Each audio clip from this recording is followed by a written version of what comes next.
कृषी मंत्री माणिकराव कोकाटे यांनी याबद्दलची माहिती दिली आहे। पुण्यात आयोजित कार्यक्रमात ते बोलत होते। राज्य सरकारची आर्थिक स्थिती बरी झाल्यानंतर शेतकरी कर्जमाफीचा निर्णय होणार असल्याचं त्यांनी सांगितलंय। विशेष म्हणजे सत्तेत आल्यानंतर लगेचच शेतकऱ्यांना कर्जमाफी दिली जाईल असं महायुतीच्या नेत्यांनी विधानसभा निवडणुकीच्या प्रचारावेळी सांगितलं होतं।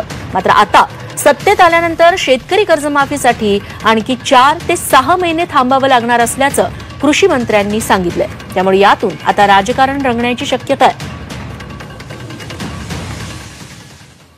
कर्जमाफी हा विषय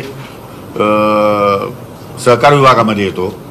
सहकार विभागामार्फत त्या याद्या मागवल्या जातात। आमच्या कृषी खात्याकडे नाही येते काम, पण तरी सुद्धा माननीय मुख्यमंत्री आणि उपमुख्यमंत्री त्यावर निर्णय घेणार आहेत।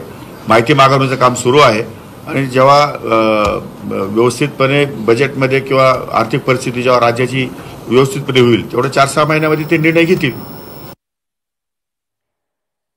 तेव्हा महाराष्ट्रातील शेतकऱ्यांना कर्जमाफी मिळण्यासाठी अजून 4 ते 6 महिन्यांचा वेळ लागणार आहे। सरकारी तिजोरीत तेवढा पैसा नाही, त्याची व्यवस्था झाल्यानंतर ही कर्जमाफी केली जाईल असं सरकारकडून सांगण्यात आलंय।